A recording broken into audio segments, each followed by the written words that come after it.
أعوذ بالله من الشيطان الرجيم. بسم الله الرحمن الرحيم.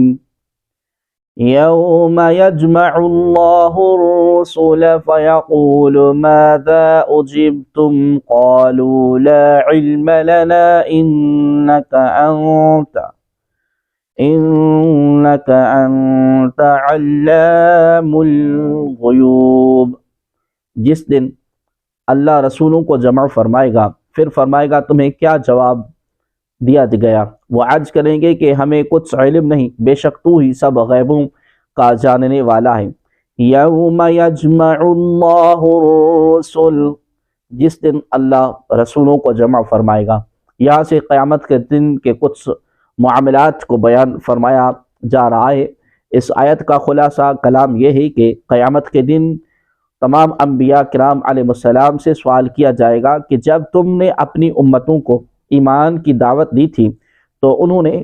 تمہیں کیا جواب دیا؟ انبیاء کرام علیہ السلام جواب دیں گے کہ ہمیں کچھ علم نہیں۔ انبیاء کرام علیہ السلام کا یہ جواب سن کر، یہ جواب ان کے کمال ادب کی شان ظاہر کرتا ہے کہ وہ علم الہی کے حضور اپنے علم کو بالکل نظر میں نہ لائیں گے اور قابل ذکر قرار نہ دیں گے، اور معاملہ اللہ تبارک و تعالیٰ کے علم اور عدل کے سپرد فرما دیں گے۔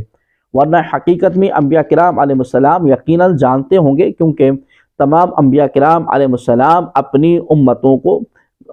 امتوں کی گواہی دیں گے۔ اذ قال اللہ یا عیسی ابن مریم اذکر نعمتی علیک وعلی والدتک إذ أيدتك بروح القدس تكلم الناس في المهد وكهلا وإذ علمتك الكتاب والحكمة والتوراة والإنجيل وإذ تخلق من الطين كهيئة الطير بإذني فتنفخ فيها فتكون طيرا بإذني وتبرئ الأكمه والأبرص بإذني وإذ تخرج الموتى بإذني وَإِذْ كَفَفْتُ بَنِي إِسْرَائِيلَ عَنْكَ إِذْ جِئْتَهُمْ بِالْبَيِّنَاتِ فَقَالَ الَّذِينَ كَفَرُوا مِنْهُمْ إِنْ هَذَا إِلَّا سِحْرٌ مُبِينٌ۔ جب اللہ فرمائے گا اے مریم کے بیٹے عیسیٰ اپنے اوپر اور اپنی والدہ پر میرا وہ احسان یاد کر جب میں نے پاک روح سے تیری مدد کی تو گہوارے میں اور بڑی عمر میں لوگوں سے باتیں کرتا تھا، اور جب میں نے تجھے کتاب اور حکمت اور توریت اور انجیل سکھائی، اور جب تو میرے حکم سے مٹی سے پرندے جیسی صورت بنا کر اس میں پھونک مارتا تھا تو وہ میرے حکم سے پرندہ بن جاتی، اور تو میرے حکم سے پیدائشی نابینا اور سفید داغ کے مریض کو شفا دیتا تھا، اور جب تو میرے حکم سے مردوں کو زندہ کر کے نکالتا، اور جب میں نے بنی اسرائیل کو تم سے روک دیا، جب تو ان کے پاس روشن نشانیاں لے کر آیا تو ان میں سے کافروں نے کہا یہ تو کھلا جادو ہے۔ اذ قال اللہ، جب اللہ فرمائے گا۔ اس آیت میں بھی قیامت کے دن کا ایک معاملہ بیان فرمایا گیا، گویا کہ ارشاد فرمایا کہ آپ یاد کریں جس دن اللہ تبارک و تعالی رسولوں کو جمع فرمائے گا، اور جب اللہ تبارک و تعالی حضرت عیسیٰ علیہ السلام سے اس طرح فرمائے گا کہ یاد رہے کہ اس آیت میں جو احسانات ذکر کیے گئے ان کی مفصل تفسیر سورہ آل عمران کی آیت نمبر 37 تا 49 میں گزر چکی ہے۔ وَإِذْ أَوْحَيْتُ إِلَى الْحَوَارِيِّينَ أَنْ آمِنُوا بِي وَبِرَسُولِي قَالُوا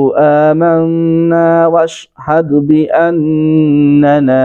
مُسْلِمُونَ۔ اور جب میں نے حواریوں کے دل میں یہ بات ڈالی کہ مجھ پر اور میرے رسول پر ایمان لاؤ تو انہوں نے کہا کہ ہم ایمان لائے، اور عیسیٰ آپ گواہ ہو جائیں کہ ہم مسلمان ہیں۔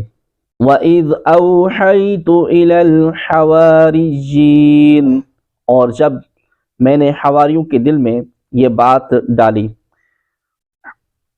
حواری حضرت عیسیٰ علیہ السلام کے مخصوص اور مخلص حضرات کو کہا جاتا ہے۔ ان کے متعلق فرمایا کہ اللہ تبارک و تعالی نے ان کے دلوں میں اللہ تبارک و تعالی اور حضرت عیسیٰ علیہ السلام پر ایمان لانے کی بات ڈال دی۔ یاد رہے کہ اس آیت میں لفظ وحی کی نسبت غیر انبیاء کی طرف ہے، اور جب وحی کی نسبت غیر نبی کی طرف ہوتی ہے تو اس سے مراد دل میں بات ڈالنا ہوتا ہے، جیسے کہ سورہ قصص کی آیت نمبر 7 میں ہے وَأَوْحَيْنَا إِلَىٰ أُمِّ مُوسَىٰ، اور ہم نے موسیٰ کی ماں کے دل میں بات ڈال دی۔ اسی طرح سورہ نحل کی آیت نمبر 68 میں ہے وَأَوْحَىٰ رَبُّكَ إِلَى النَّحْلِ، اور تیرے رب نے شہد کی مکھی کے دل میں یہ بات ڈال دی۔ اذ قال الحواریون یا عیسی ابن مریم هل يستطيع ربك ان ينزل علينا مائدة من السماء قال اتقوا الله ان كنتم مؤمنین۔ یاد کرو جب حواریوں نے کہا کہ اے عیسیٰ بن مریم، کیا آپ کا رب ایسا کرے گا کہ ہم پر آسمان سے ایک دسترخوان اتار دے؟ فرمایا کہ اللہ تبارک و تعالیٰ سے ڈرو اگر ایمان رکھتے ہو۔ اذ قال الحواریون، جب حواریوں نے کہا، حواریوں نے حضرت عیسیٰ علیہ السلام سے عرض کی کہ آپ علیہ السلام کا رب ہم پر آسمان سے نعمتوں سے بھرپور دسترخوان اتارے گا۔ ان کی مراد یہ تھی کہ کیا اللہ تبارک و تعالی اس بارے میں آپ کی دعا قبول فرمائے گا۔ یہ مراد نہیں تھی کہ کیا آپ کا رب ایسا کر سکتا ہے یا نہیں، کیونکہ وہ حضرات اللہ تبارک و تعالی کی قدرت پر ایمان رکھتے تھے۔ حضرت عیسیٰ علیہ السلام نے فرمایا کہ اگر ایمان رکھتے ہو تو اللہ تبارک و تعالی سے ڈرو اور تقوی اختیار کرو تاکہ یہ مراد حاصل ہو جائے۔ بعض مفسرین نے کہا کہ اس کے معنی یہ ہے کہ تمام امتوں سے نرالا سوال کرنے میں اللہ تبارک و تعالی سے ڈرو، یا یہ معنی ہے کہ جب اللہ تبارک و تعالی کی کمال قدرت پر ایمان رکھتے ہو تو ایسے سوال نہ کرو جن سے تردد کا شبہ گزر سکتا ہو۔ قالوا نريد أن نأكل منها وتطمئن قلوبنا ونعلم أن قد صدقتنا ونكون عليها من الشاهدين۔ حواریوں نے کہا کہ ہم یہ چاہتے ہیں کہ اس میں سے کھائیں اور ہمارے دل مطمئن ہو جائے اور ہم آنکھوں سے دیکھ لیں کہ آپ نے ہم سے سچ فرمایا اور ہم اس پر گواہ ہو جائیں۔ قالوا، انہوں نے کہا، حضرت عیسیٰ علیہ السلام نے جواب جب انہیں خدا خوفی کا حکم دیا تو انہوں نے عرض کیا کہ ہم تو صرف یہ چاہتے ہیں کہ حصول برکت کے لیے اس آسمانی دسترخوان سے کچھ کھائیں اور ہمارا یقین قوی ہو جائے، اور جیسے ہم نے قدرت الہی کو دلیل سے جانا ہے اسی طرح مشاہدے سے بھی اس کا پختہ کر لیں، یعنی علم الیقین سے ترقی کر کے علم الیقین حاصل کریں۔ حواریوں کے جواب نے واضح کر دیا کہ انہوں نے قدرت الہی میں شک شبہ کی وجہ سے سابقہ مطالبہ نہیں کیا تھا، بلکہ اس کا مقصد کچھ اور تھا۔ حواریوں کی اس درخواست پر حضرت عیسیٰ علیہ السلام نے انہیں 30 روزے رکھنے کا حکم دیا اور فرمایا جب تم ان روزوں سے فارغ ہو جاؤ گے تو اللہ تبارک و تعالی سے جو دعا کرو گے قبول ہوگی۔ انہوں نے روزے رکھ کر دسترخوان اترنے کی دعا کی۔ اس وقت حضرت عیسیٰ علیہ السلام نے غسل فرمایا، موٹا لباس پہنا، 2 رکعات نماز ادا کی اور سر مبارک جھکایا اور رو کر یہ دعا کی جس کا اگلی آیت میں ذکر ہے۔ قال عيسى ابن مريم اللهم ربنا أنزل علينا مائدة من السماء تكون لنا عيدا لأولنا وآخرنا وآية منك وارزقنا وأنت خير الرازقين۔ عیسیٰ بن مریم نے عرض کی، اے اللہ، اے ہمارے رب، ہم پر آسمان سے ایک دسترخوان اتار دے جو ہمارے لیے اور ہمارے بعد میں آنے والوں کے لیے عید اور تیری طرف سے ایک نشانی ہو جائے، اور ہمیں رزق عطا فرما، اور تو سب سے بہتر رزق دینے والا ہے۔ قال عیسیٰ بن مریم، عیسیٰ بن مریم نے عرض کی، حواریوں نے جب حضرت عیسیٰ علیہ السلام کے فرمان کے مطابق عمل کیا تو حضرت عیسیٰ علیہ السلام نے بارگاہ الہی میں عرض کی، اے اللہ، اے ہمارے رب، ہم پر آسمان سے ایک دسترخوان اتار دے جو ہمارے موجودہ لوگوں کے لیے اور ہمارے بعد میں آنے والوں کے لیے اللہ تبارک و تعالی کی قدرت اور حضرت عیسیٰ علیہ السلام کی نبوت کی دلیل ہو جائے اور سب کے لیے عید ہو جائے، یعنی ہم اس کے اترنے کے دن عید منائیں، اس کی تعظیم کریں، خوشیاں منائیں، تیری عبادت کریں اور شکر بجا لائیں۔ اس آیت سے معلوم ہوا کہ جس روز اللہ سبحانہ و تعالی کی خاص رحمت نازل ہو اس دن کو عید بنانا، خوشیاں منانا، عبادتیں کرنا اور شکر الہی بجا لانا صالحین کا طریقہ ہے، اور بے شک تاجدار رسالت صلی اللہ تبارک و تعالی علیہ وآلہ وسلم کی تشریف آوری یقیناً قطعاً حتماً اللہ تبارک و تعالی کی عظیم ترین نعمت اور بزرگ ترین رحمت ہے۔ اس لیے حضور پر نور صلی اللہ علیہ وآلہ وسلم کی ولادت مبارکہ کے دن عید منانا اور میلاد شریف پڑھ کر شکر الہی بجا لانا اور فرحت اور سرور کا اظہار کرنا مستحسن اور محمود اور اللہ رب العالمین کے مقبول بندوں کا طریقہ ہے۔ چنانچہ حضرت عبداللہ بن عباس رضی اللہ تعالی عنہما فرماتے ہیں کہ جب سرور عالی وقار صلی اللہ علیہ وسلم مدینہ منورہ تشریف لائے تو دیکھا کہ یہودی عاشورہ کے دن روزہ رکھتے ہیں۔ ارشاد فرمایا، یہ کیا ہے؟ یہودیوں نے عرض کی کہ یہ اچھا دن ہے، اس روز اللہ تبارک و تعالی نے بنی اسرائیل کو ان کے دشمن سے نجات دی تھی،